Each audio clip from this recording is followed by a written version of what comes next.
दोस्तों क्या आप जानते हैं एक आदमी अपनी पूरी लाइफ में एवरेज 386 दोस्त बनाता है, मगर इनमें से आखिर तक सिर्फ एक ही दोस्त लंबे समय तक दोस्ती निभा पाता है। और दोस्तों रात को सोने से पहले आप जिस पर्सन को याद करते हो वो पर्सन आपकी लाइफ में या तो आपकी खुशी का कारण होता है या आपके दुख का कारण। और क्या आप जानते हैं कि जब भी किसी इंसान को एक नया पेन दिया जाता है तो उनमें से 97% लोग उस पेन से सबसे पहले अपना नाम लिखते हैं। ऐसा इसलिए है क्योंकि साइकोलॉजी के हिसाब से हर इंसान को अपना नाम सुनना उसे इस दुनिया का सबसे अच्छा साउंड लगता है। तो दोस्तों हम आपको इसी तरह के 21 अमेजिंग और इंटरेस्टिंग साइकोलॉजिकल फैक्ट्स बताएंगे जिन्हें सुनकर आप कई ऐसी बातों का रीजन समझ जाओगे जिसके बारे में आपने पहले कभी नहीं सुना होगा।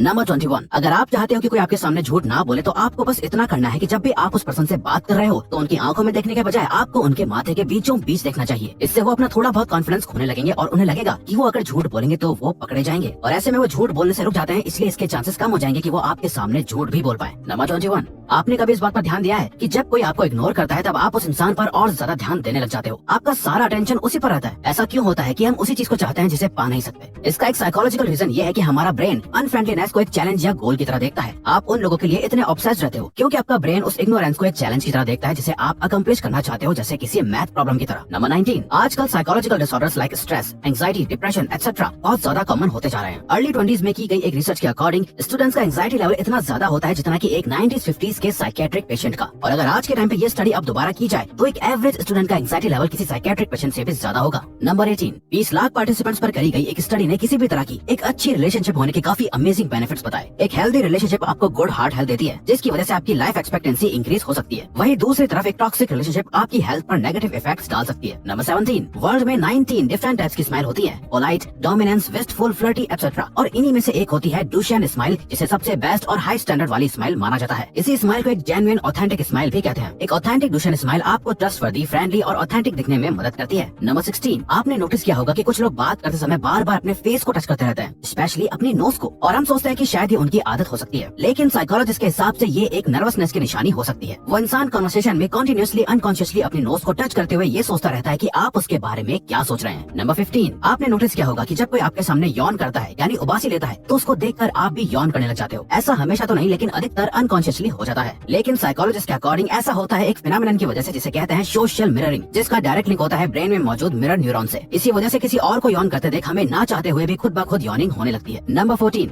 जब आप किसी क्यूट पेट, टॉय या बच्चे को देखते हो तो आपका मन उसे दबाने का करता है। और क्या ऐसा होना नेचुरल है? इस तरह के बिहेवियर को कहा जाता है cuteness aggression. Neuro science research में देखा गया कि हम पॉजिटिव चीजें देखकर बहुत ज्यादा ओवरवेल्म फील करने लगते हैं और इन्हीं क्यूट चीजों को देखकर हमारे पॉजिटिव इमोशंस बढ़ जाते हैं, जिसे कंट्रोल करने के लिए हमारा ब्रेन क्यूटनेस अग्रेशन क्रिएट करता है जो हमारी इस ओवरवेलमिंग फीलिंग को कंट्रोल करती है। नंबर 13, दिन भर में हमारे दिमाग में 50,000 से भी ज्यादा थॉट्स आते हैं, जिसमें से 80% थॉट्स नेगेटिव होते हैं, जिनका हमारी डे टू डे लाइफ पर बुरा असर पड़ सकता है। इन थॉट से आप बच नहीं सकते, पर इनको सही जरूर कर सकते हो, अपने आप को बिजी रखकर या ऐसी एक्टिविटीज करके जो आपको खुश करती हैं, या फिर कुछ अच्छा सोचकर। अगर आपको लगता है कि आप ज्यादा ओवर थिंकिंग करते हो या आपको सिर्फ नेगेटिव थॉट्स आते हैं तो अपने आप को सुपर बिजी करके देखो। नंबर 12, ये एक काफी अजीब फैक्ट है कि हमारा माइंड जो हमारी मदर टंग यानी मातृभाषा है उससे अलग लैंग्वेज में कुछ सोचे तो हमें काफी सही डिसीजन लेने में मदद करता है। ऐसा बहुत सारी रिसर्च में देखा गया है कि आप जब किसी और लैंग्वेज में सोचकर डिसीजन लेते हैं तो आपका माइंड ज्यादातर टाइम सही होता है। इसीलिए अगली बार कोई डिसीजन लेने से पहले उसके बारे में इंग्लिश में सोच के देखना। नंबर 11, हम रेस्टोरेंट्स एंड कैफेज में वेटर्स को किस तरह से ट्रीट करते हैं ये दिखाता है कि एक्चुअल में हमारा नेचर कैसा है। इस रूल को द वेटर रूल कहा जाता है। इसमें यह देखा जाता है कि दूसरे लोग जो आपकी नजर में सिर्फ वेटर हैं उन्हें आप किस तरह से ट्रीट करते हैं। आपका नेचर आपकी पर्सनैलिटी को डिफाइन करता है, सिर्फ नाम और पैसा नहीं। नंबर 10, ऐसी चीजें करना जिनसे आपको सबसे ज्यादा डर लगता है वही आपको सबसे ज्यादा खुश रखती हैं। आप जब भी कोई ऐसी चीज करते हैं जिसमें थोड़ा रिस्क का डर होता है तो उसको करने के बाद आपको खुशी जैसा फील होता है। अब इन सबका ये मतलब नहीं कि आप खुशी पाने के लिए कोई भी गलत काम करने लग जाओ, लेकिन हाँ, कुछ रिस्की एडवेंचर्स करने का ट्राई करके आपको जो खुशी हासिल होती है उसका कोई मुकाबला नहीं होता। नंबर 9, जब किसी इंसान का कोई करीबी गुजर जाता है तो वो बहुत दुखी हो जाता है, जिसके लिए लोग उसे अक्सर यही बात समझाते नजर आएंगे कि टाइम हील्स एवरीथिंग, या